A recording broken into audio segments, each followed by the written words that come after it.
live on LinkedIn. Thank you, everyone, once again for joining us at the Exit Your Way Roundtable. I'm just really excited today because we've got our first guest host and guest speaker. So Andrew Deutsch is our guest host for today. He's going to be leading us. We're going to just hang back and watch him and David Maldow. They're going to be talking about taking video past the next level. So, Andrew, I'm going to let you take it from here. Fantastic.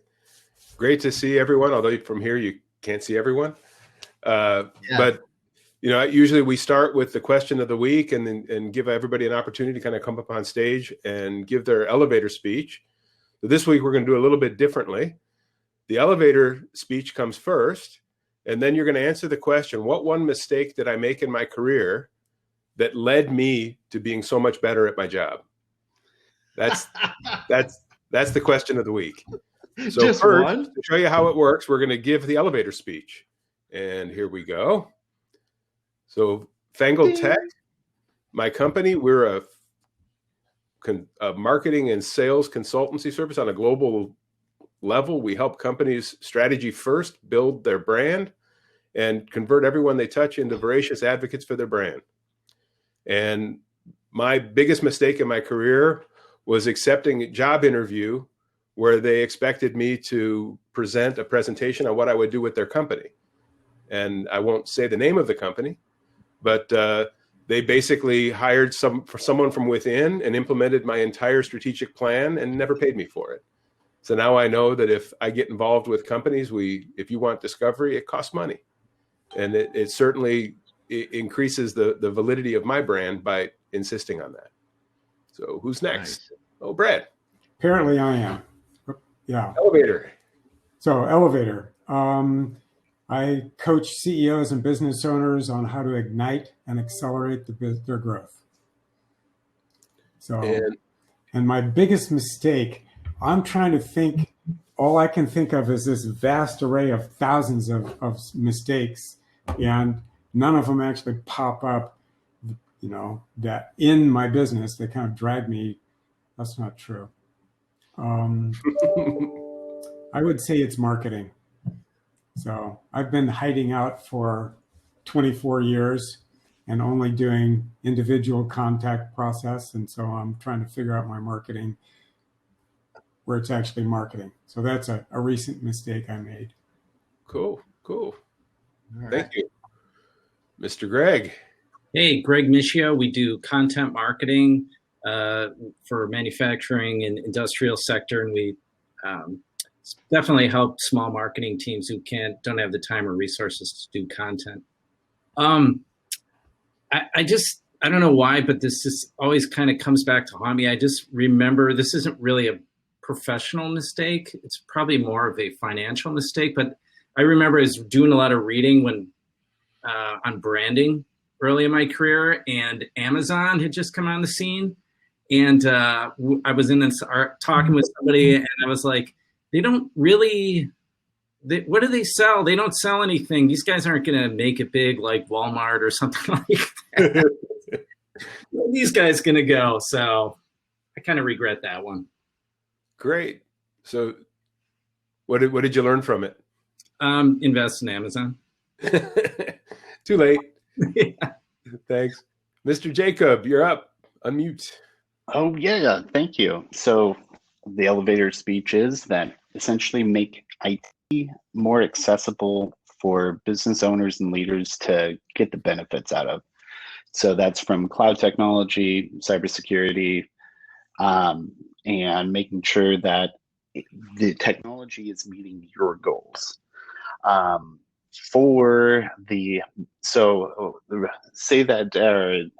it's the biggest or the mistake that's from your career. What exactly was that question? A mistake you made earlier in your career that made you better at what you do now. So the one that sticks out to me the most is the time that I shocked myself. Literally. I was first getting in technology, pulling apart this computer system, and I accidentally touched things and it arced, and from then on, essentially, I wanted to learn everything about how the devices worked, what type of, how do you manage that, the power and all that stuff, which that made me better in the sense because I didn't want to get shocked that bad anymore. I mean, I'm the kid that my parents put my room on my own circuit breaker because I'd trip it so often. So, yeah. Do we call that the spark of curiosity? Yeah. I'll have to use that one. You got it. You got it. Thanks, man. Mr. Graham, what's going on, Jeff? How's it going, everyone? It's just, elevator pitch, essentially grow e-commerce companies exclusively. Just launched recently an e-commerce management cooperative. It's pretty exciting stuff. A lot of folks here know about that. Big mistake I made in my career was, this one just sticks out, the most kind of fun one. I'm a sales guy, and I essentially oversold a deal. I sold a $4 million deal. We're a manufacturing company. This one, my last kind of corporate job. And we weren't, huge at the time. And the production manager found out about me selling this $4 million deal with a pretty heavy timeline, 12-week timeline. And we almost got in a fight in the parking lot. So, yeah, that was a big mistake. Sometimes overselling things to a point where you'll crumble a business. Yeah, so it ended up working out. We didn't fight. He would have lost, but that's not what he told me. I know. ultimately, be careful sometimes if you go too big. So cool. That's a good one. Kevin Williams. Hey guys, my name is Kevin Williams. I'm in Park City, Utah. I focus on building digitally native brands, also e-commerce. At the moment, I'm focused on technical solutions for changes in internet privacy, specifically with Apple iOS changes, and developing a solution for that. That probably could help lots of people, just so you know. My biggest mistake, I made the consultant's critical error of taking an actual executive job with a client. I think there are I see a lot of nods going around. Completely blew up in my face, and I ended up with let's just say a life gap, which gave me some resources and some time to start my first company, and it's worked out great. And I learned a valuable lesson about not wanting to work for other people. That's a great one. Is that the last from the tables? Oh, you're muted, Andrew. There's more coming. Sorry, someone spoke out there, but here we go. Oh, there we go. Michael. Hey, good morning. Good morning. You're up. Okay, Michael Godlewski, Achievement Unlimited, and I facilitate the creation of high-performance culture, high-performance teams with a bunch of tools that helps get everybody on the same track, going in the same direction, dismantling the silos so that everyone is on the same page. That's great. And the biggest error that led you to learning? The biggest error that led me to learning. The biggest error that led me to learning was saying that I could deliver anything when a client needed it, and I could deliver it, but it took way too much prep work. And at the end of the day, I lost money on the deal. So I'm very selective about what I can do and what I can't do. And what you promise? It was just a workshop that I had not been familiar with, so I had to go do all the, the research and put it all together. And I thought it was going to be a lot easier than it was. Yeah. And hours and hours later, I'm like, oh my God! Then doing the PowerPoints and redoing them and back and forth, and it's like, this is insane. Do what you do best and outsource the rest. Good example. Yep. All right, Mr. Marty, you're next. You're on the chopping block, sir. EOS implementer, right? So I help entrepreneurial business owners get what they want from their business. And I do that by helping them implement EOS, which is a complete set of proven and simple tools, practical tools. So they get to experience. Your mic keeps cutting out, Marty.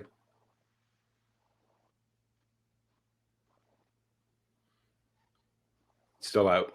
Can't hear you. Let's go on to Randy and see if you can get that straightened out. We'll get the rest of it. Mr. Randy. Can you guys hear me? Can you guys hear me? I heard you. Sure.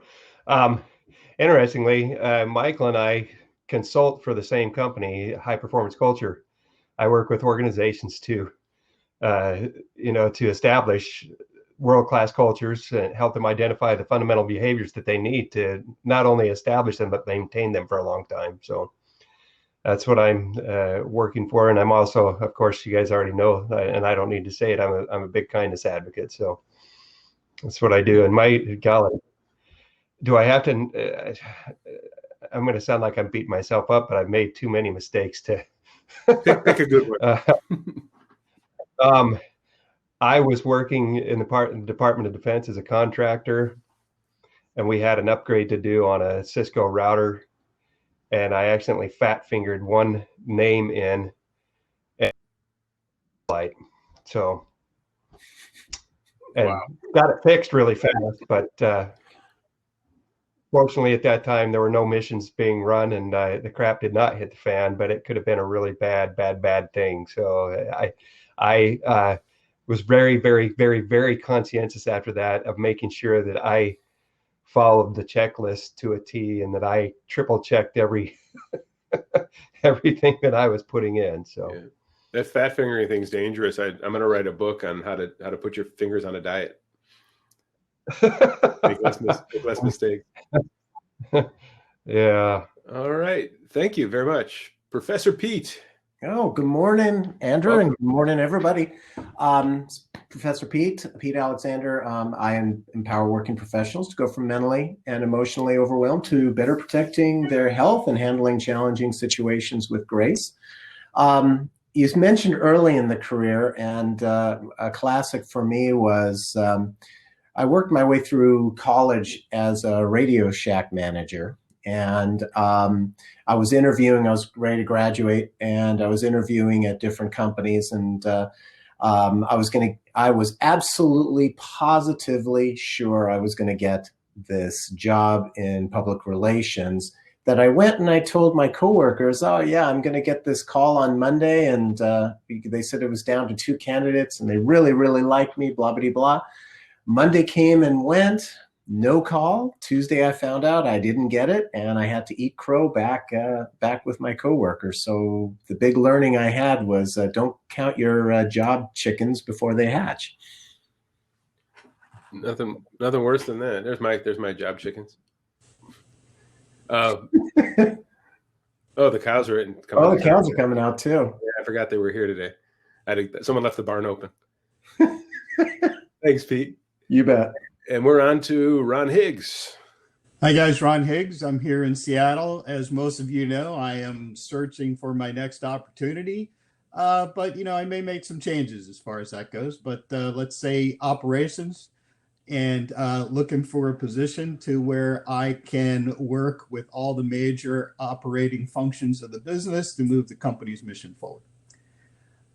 Biggest mistake. So I'm going to go back to my Navy days. And in the Navy, I actually decided to go to a resident master's degree program and get a master's degree in systems engineering. Wow. I was told that would sort of, that was it. I probably wouldn't get promoted if I did it. So I did it, and I didn't get promoted. And so it was the reason you're not talking to Admiral Ron Higgs retired is because of that. However, I learned a lot. I got a master's degree, something on the Navy for free, well, not for free. I did spend 24, I got shot at in a war. And, but I got that for free, something that I take with me. And it also, the biggest lesson it taught me was not to let anyone else define my sense of self-worth. So that means that title, making admiral, making commander, making whatever those ranks are, right? The Navy doesn't define my self-worth. I do, right? So hard lesson learned. It ended my career kind of faster than I wanted it to, but ultimately I would make the same decision again. We still like you, Admiral. I appreciate that. Who is next? I guess Susan's next.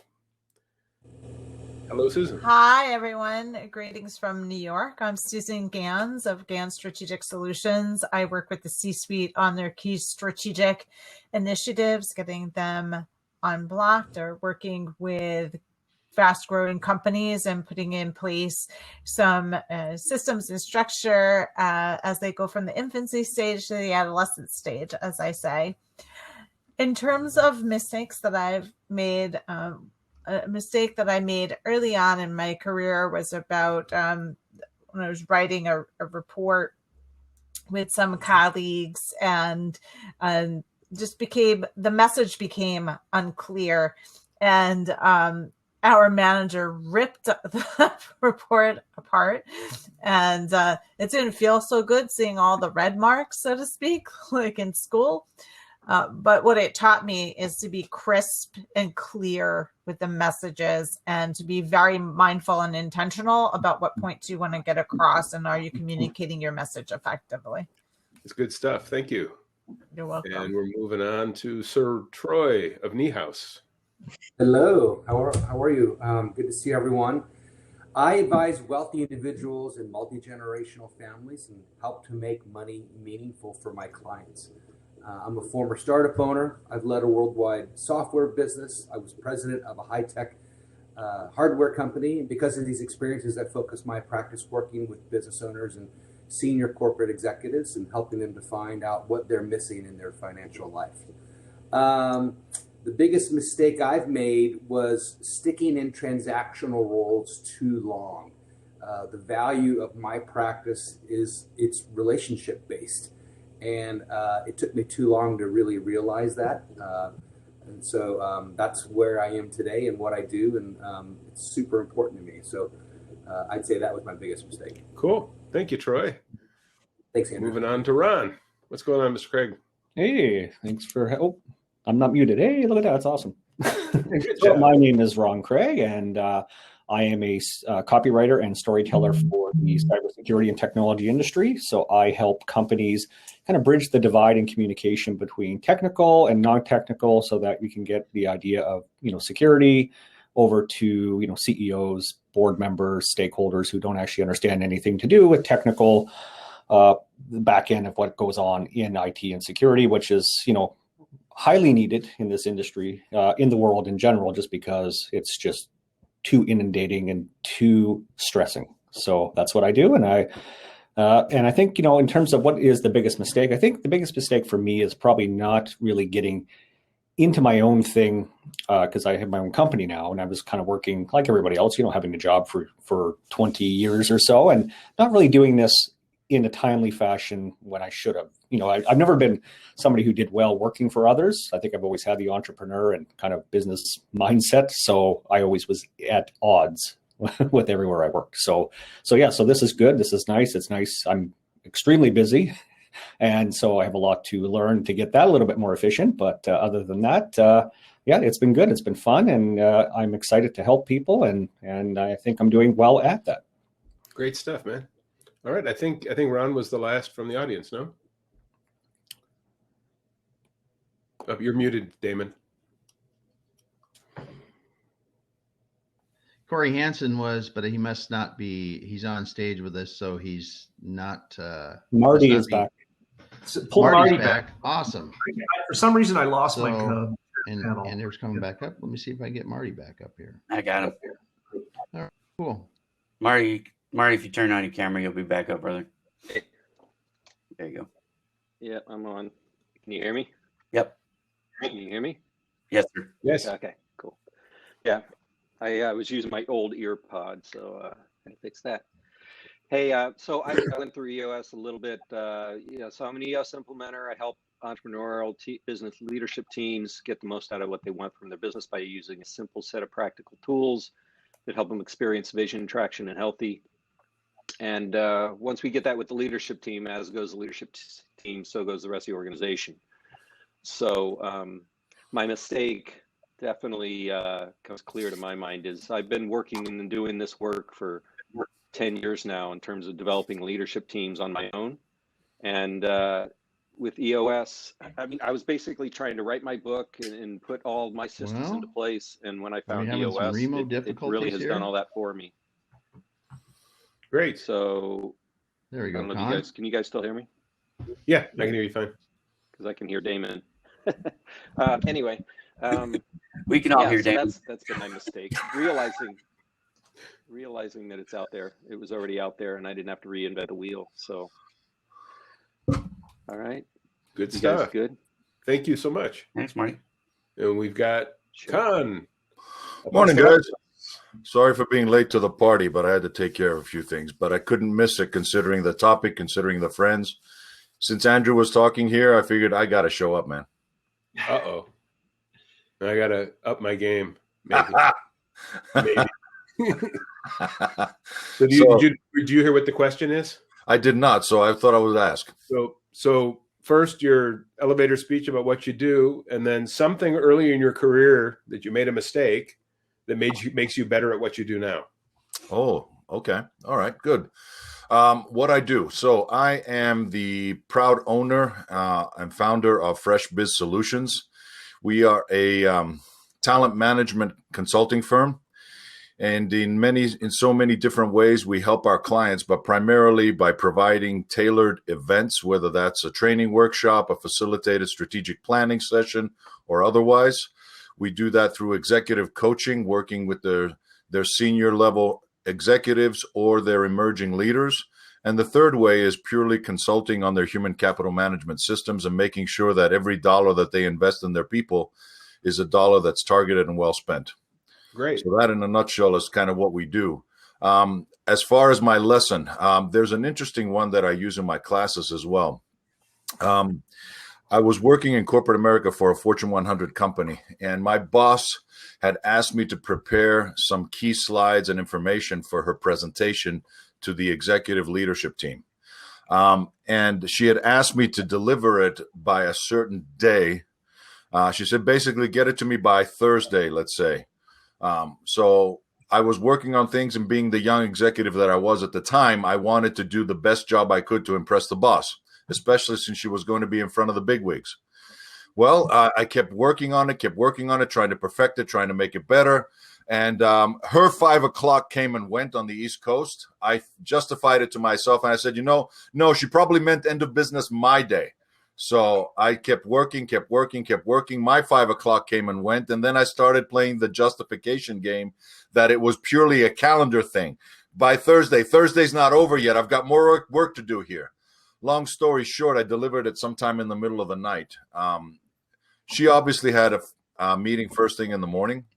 And after her meeting, I was eagerly awaiting her feedback. And I got it.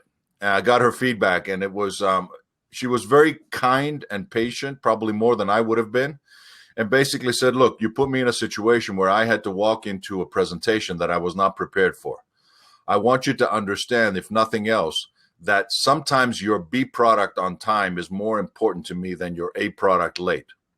And that has stuck with me, and always understanding the voice of the customer and understanding who you're serving and what their priorities are, not your priorities. It's good stuff, man. Thank you. Thanks.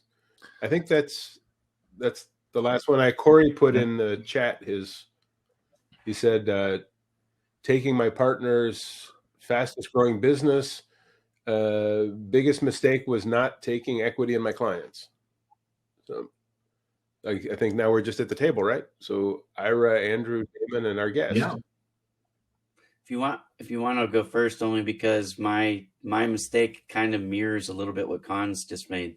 Although my mistake was with a client. So I come from the print and graphics background, right? That's my background. So in Las Vegas, there was a huge tribal distribution company. So Native American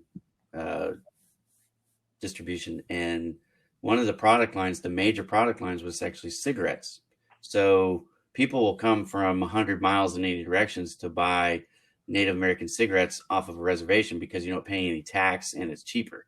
So here I have the opportunity to do all the printing nationwide for this company. This distribution company represents several brands. So they said, what we want is we want samples of your art and we want samples of your products, like what you can print on. So I was printing on styrene and window clings and all kinds of stuff to cover the surfaces inside and out of these basically stores. So we were all excited because this could be a multi-million-dollar deal. And for me, I was in my 20s. That would have been the biggest sale I ever made to that point. So I go in there. I was really confident in my skills. I was really kind of cocky, just kind of like not even, it wasn't justified, let's say. Like, you know what I mean? I was overconfident. So I go in with beautiful art. Like I'm talking about it's got a sex appeal. It's got good coloring. It just pops off everything popped. But the mistake that I made is I didn't study the client. I just went off what I thought looked good. So I go into this presentation and I deliver what I think is an amazing presentation. And the very first words out of the lady's mouth, if I had studied, I would have known I was presenting to a woman, was, that is everything we hate in art. She wasn't talking about the quality of the work. She was just talking about we can never use that. And I was like, why? She's like, that's stereotyping. That's not even our tribe.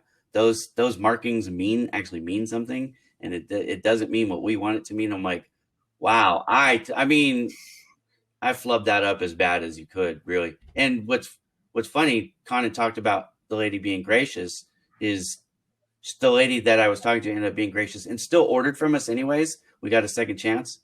But I'm sure that I lost some of the business I would have got. But the lesson has stuck with me forever. You know, don't take anything for granted when it comes to dealing with your clients. You really got to understand their point of view. And I talk about that with people. I teach that to people now. So it was helpful. Anyways, great. My elevator pitch, I'm doing it backwards. Sorry. My elevator pitch, I run Bowman Digital Media. We help small businesses and entrepreneurs to build their website traffic and to increase their social media following. And then we also help entrepreneurs monetize their social media efforts. So that's really what I do. Cool. Great example. Knowing your customer is so important. Important. Yeah, and really knowing them, not just what you think, but just take the time to really learn them. Yep. Yeah. Who's next? Andrew, you want to go next? Sure. So Damon and I co-founded Exit Your Way. Exit Your Way helps small, medium business owners build empires to 8-figure exits. So I'm still working on that. We'll see how that works.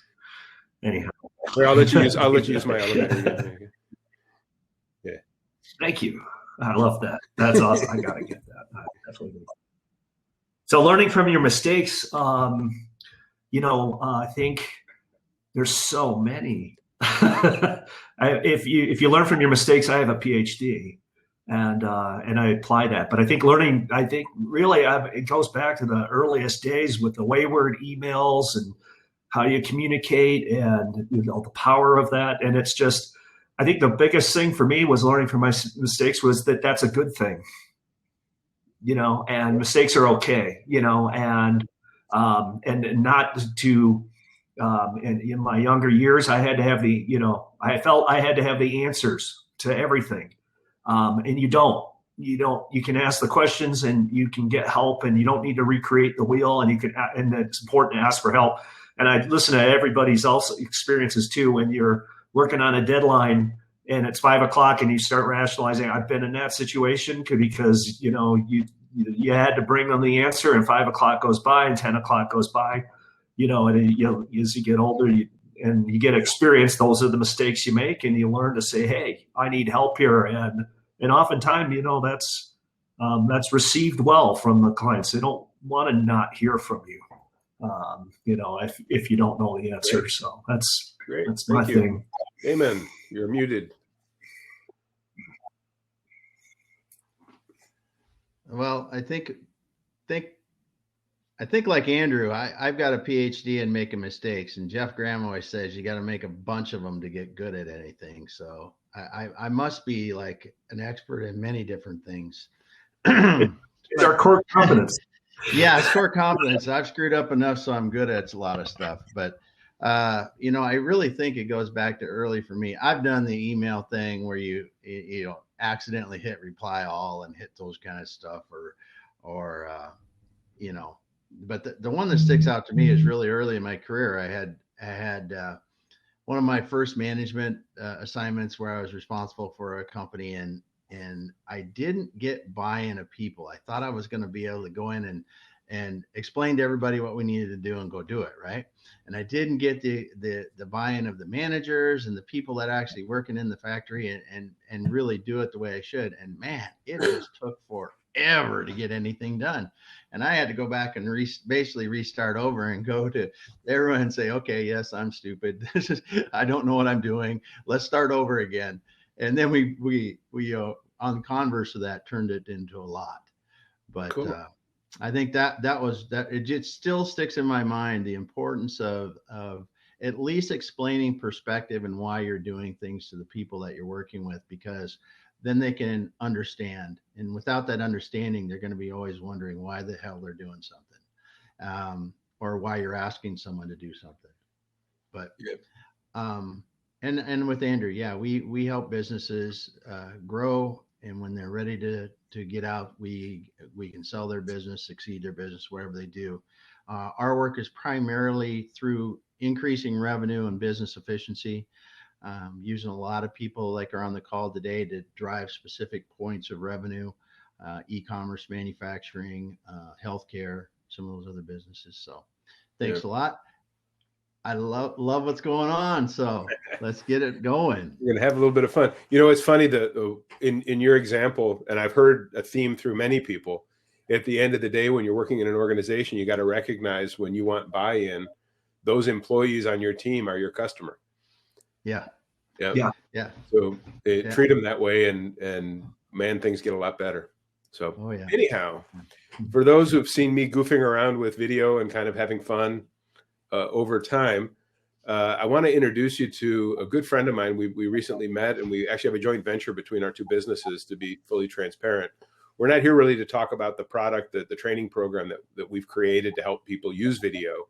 What we want to talk about today is the power of video in Zoom and presentations, and even if you're putting on webinars.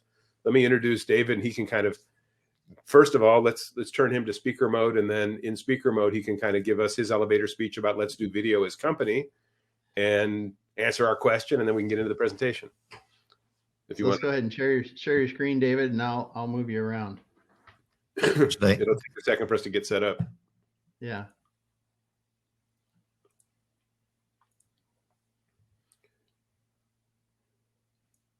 Oh yeah.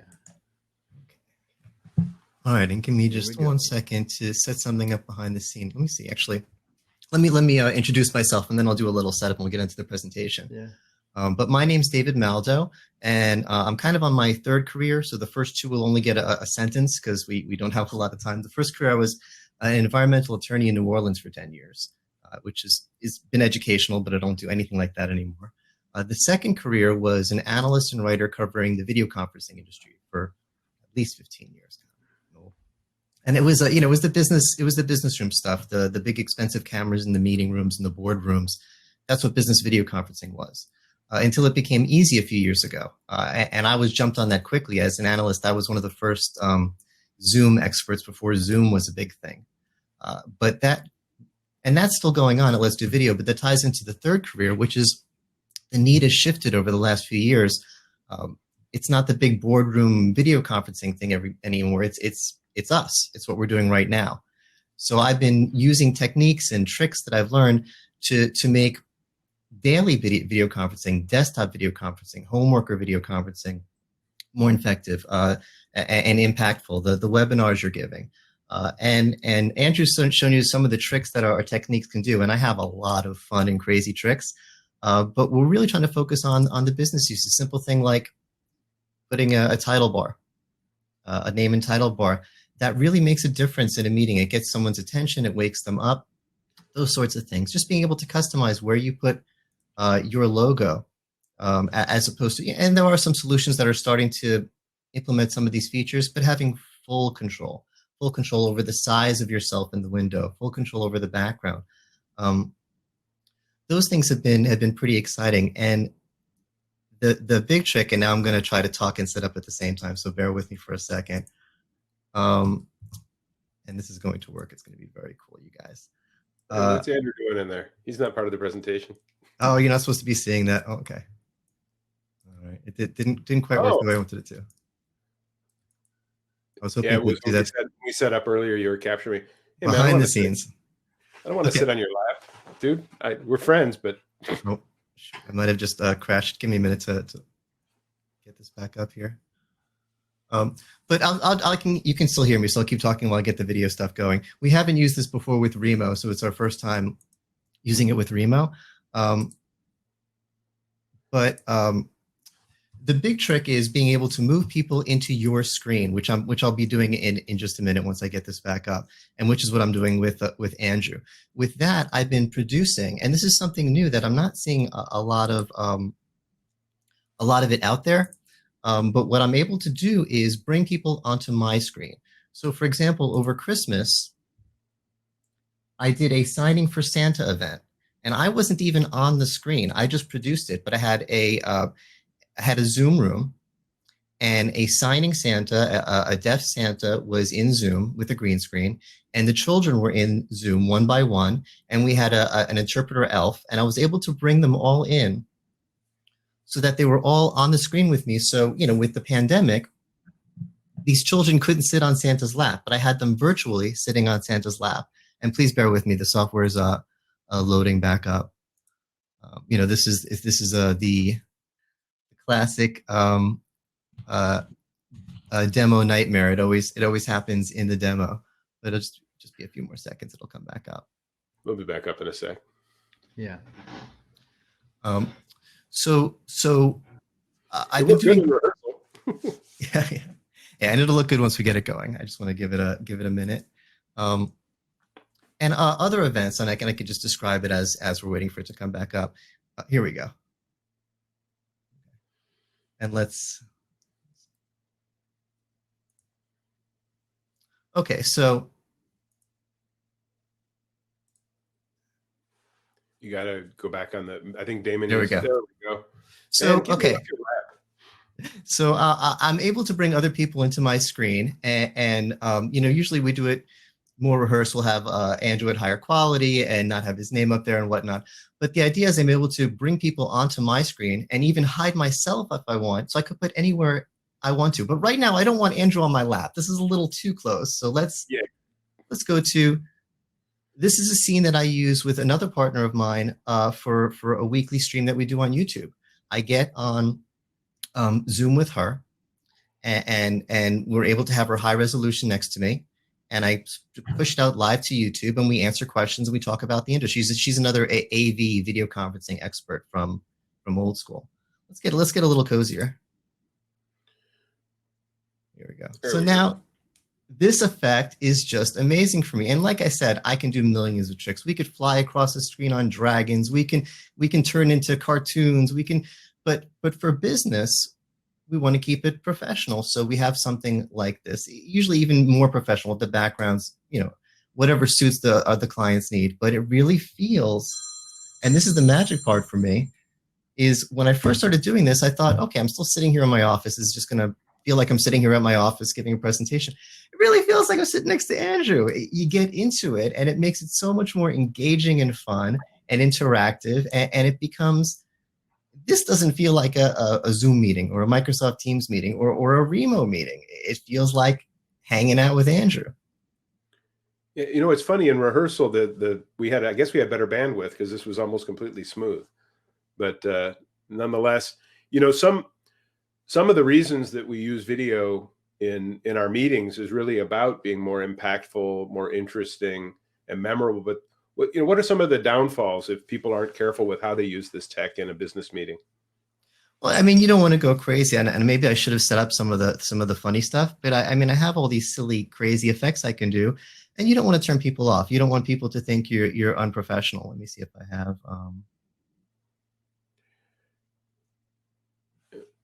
Actually, I'm not even going to show you. I want to keep it professional. But I have silly stuff. I have myself in a Pac-Man, and just my head is floating around in the Pac-Man maze. All right, if I'm trying to get someone to take me seriously as a business analyst, a Fortune 500 company to set up their meeting rooms, I want them to see Business Dave. But then again, I'm doing an event. This is awesome. It's a girls' STEM event. It's like 500 girls that usually, high school girls that usually meet up with all of these women who are working in STEM, scientists, and get inspired and teach stories and whatever. But because of the pandemic, they can't do it in person. So we're doing it on Zoom using this technique, and we are going to do so much fun stuff. We are going to put the girls flying around on dragons and unicorns when they answer a question right. It's going to be bananas, but that's appropriate for that venue. Hey, by the way, people are asking questions. Pull up the chat. Let's see if we can. Speaking of good business uses.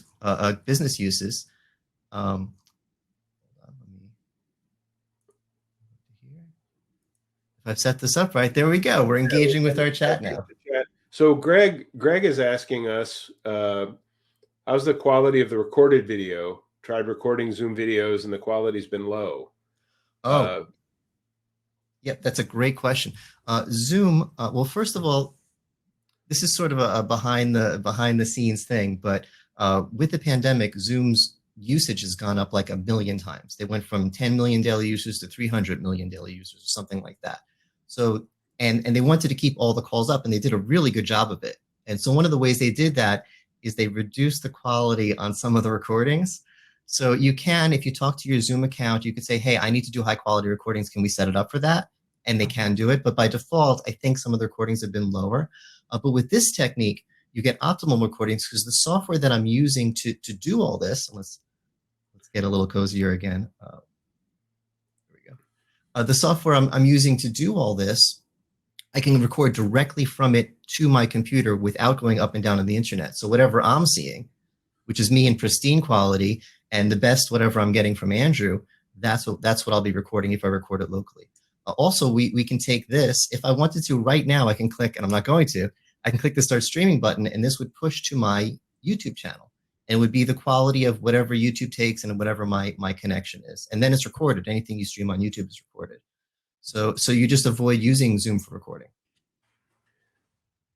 One of the other questions people always ask, it's not just about using this tech in a Zoom meeting or a Remo. You actually, because it is a production studio, guys who are doing, for example, their morning talking head video, giving inspiration for the day, you can use this software to record those and directly publish it right out of it with no editing. So you don't have to be a film editor. You can go on and in the morning, have your background, pull up your name across the bottom, say your piece, and transition right out. And you've got a finished video ready to go for your LinkedIn content. Yeah, a lot of my videos I just record in this. I have post-editing software, and I'll use that sometimes to throw on a little bumper at the end, or if there's something I want to edit out. But a lot of times I just get into this software, which is called OBS, by the way. It's free software. I get into this software, set myself up, click record, just do it all live, and it's good to go. For those who are curious, Troy had asked in the chat where he could learn how to use this. I put the link in there. We developed this course. You can download this software for free. Get me off your lap, you weirdo. Want to go here? There we go. Want to see the chat. Yeah. If you can download the software for free, you can go out and watch 20 or 30 different YouTube videos from different people to teach you bits and pieces of it. What we did is we combined a course so that a person can, in less than an hour and a half, go from zero to I'm ready to conduct business meetings, do a PowerPoint presentation, all of that kind of stuff. So one of the things that's critical in terms of the con side of things, and we were talking about it at the tables before the meeting, is when I'm around friends, goofing around, making bat wings behind me, having cows walk through, all well and good. But if you're doing business meetings and you're going beyond into that crazy stuff, you really have to know your audience, which we just talked about before. If you don't know who your customer is, who your audience is, limit the silliness. Yeah, like you can get away with having having the kittens in the corner, but might know if it's the right audience, you might want to close up on them once in a while and say, "Hey, kittens, what do you think about this?" and make a thing out of it. Or if it's not the right audience, you might not want the kittens there at all, or you might want to leave them there and not say anything about them. It really is. There's all sorts of levels. Mm-hmm. And one of the other applications that we use for my company is what I call the no pitch pitch. So somebody I want to get to and isn't willing to give me an appointment, I'll record the presentation that I was going to give to that person as a generic presentation, and then have somebody of influence get them to watch it on a hidden place in YouTube. And they get the info without the sales guy in the room waiting for a close. And 9 out of 10 times it ends up turning into a meeting, because the purpose of the no pitch pitch is not to sell your product, it's to sell the meeting.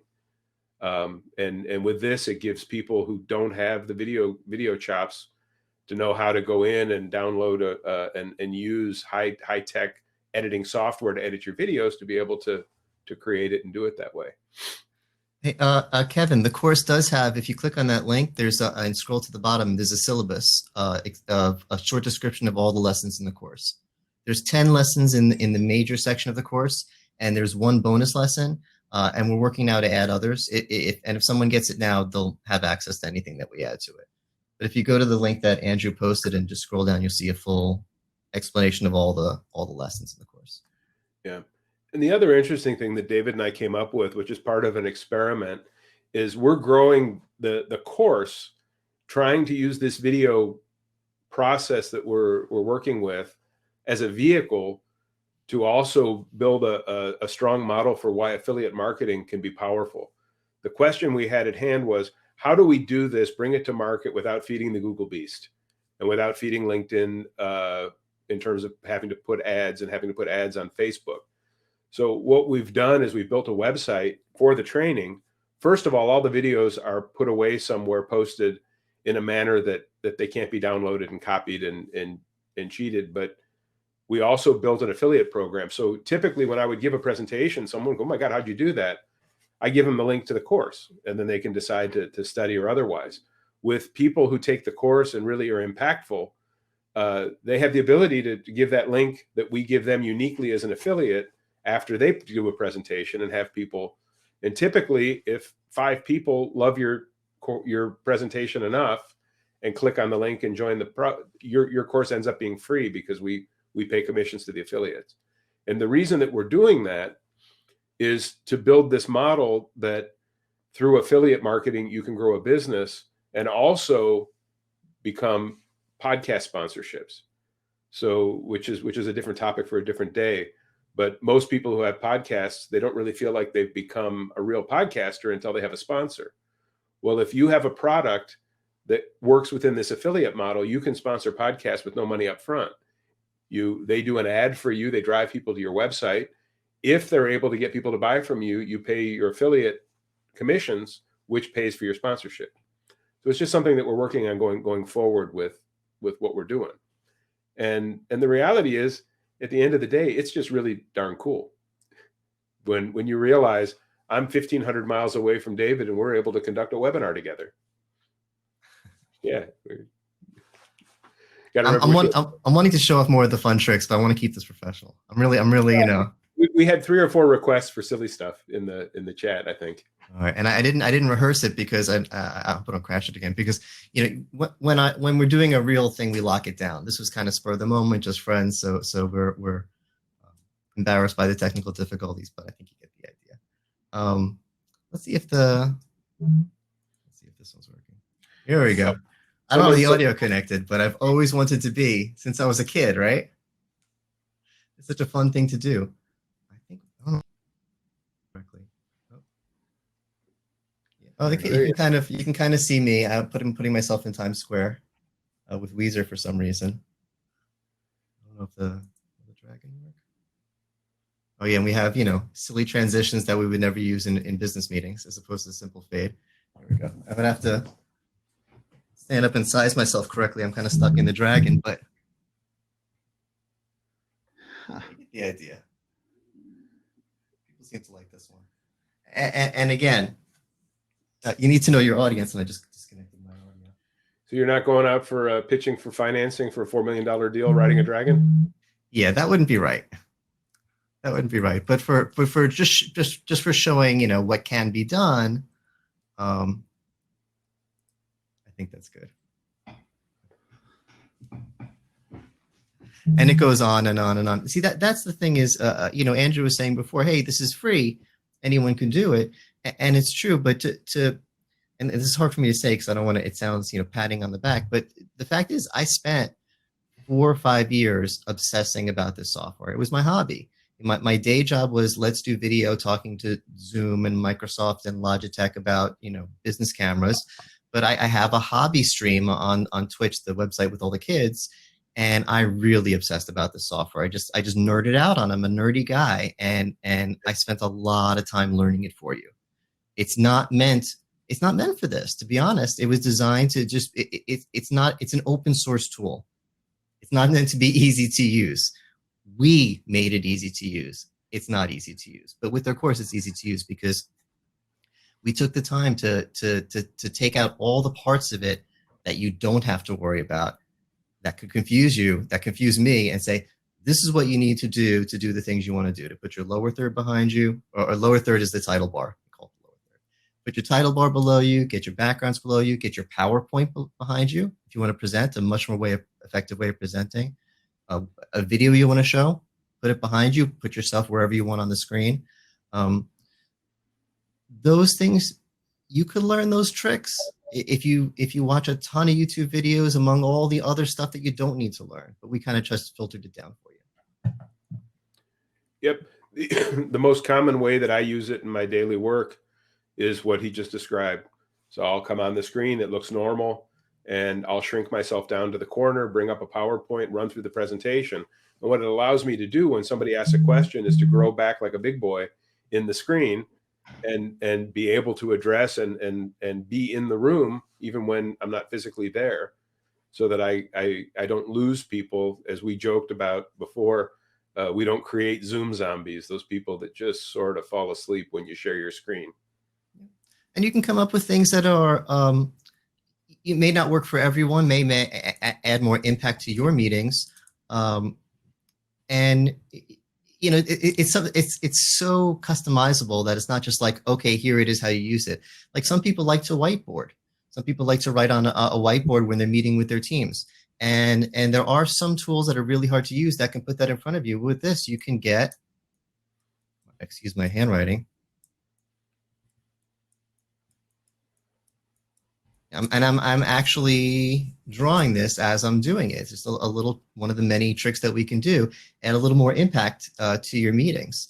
Now, so hopefully better handwriting and, you know, using with the tablet. And I think a team leader could really get some stuff done this way. But again, it's not like, okay, so you have your title bar, you have your background, and you have the writing of it. It's an endless list. It's whatever your imagination is. It's pretty magical. Yep. And whether you're a creative or not, it certainly can add to what you're doing. And of course, we're always here to help to make it even more impactful for your clients.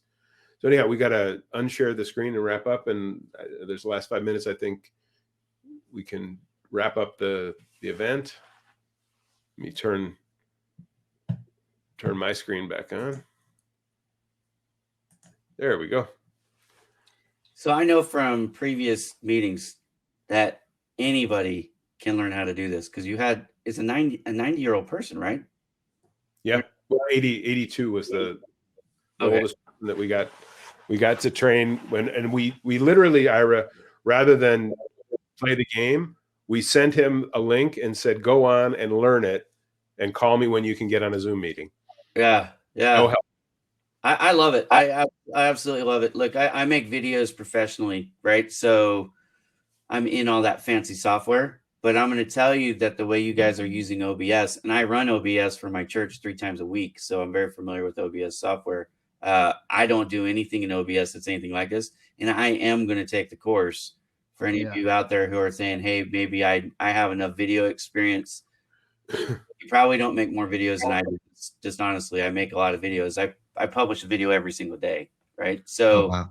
these are things that can help us all. And $150 at the end of the day, I just looked at the price. So they're giving you a $50 discount if you click on that link. So save the money. And then, like Andrew said, just start using it and show people. And when they say, how the hell did you do that? Send them the link and get your money back later. Right. Yeah. Thank you so much, Ira. You know, one of the funny things, you know, kidding around in meetings, someone said that we needed to keep this PG, but I decided to wrap this up. I'm just going to moon the audience. So I hope you guys don't mind being mooned. I love it, bro. Yeah. It's a lot of fun. And humor, as long as it's tasteful like that. So you're in a room with serious people, like icebreaker for the beginning or the end. You're not doing it during your presentation, but just something like that in the beginning, or even the kittens to borrow from your own presentation that you just did. I noticed those kittens right away, and you didn't say anything about it, but it was kind of cute. But man, if you're dealing, I feel like a superstar. Yeah. I should be standing up, but you get the idea. You got a I room, feel like a superstar.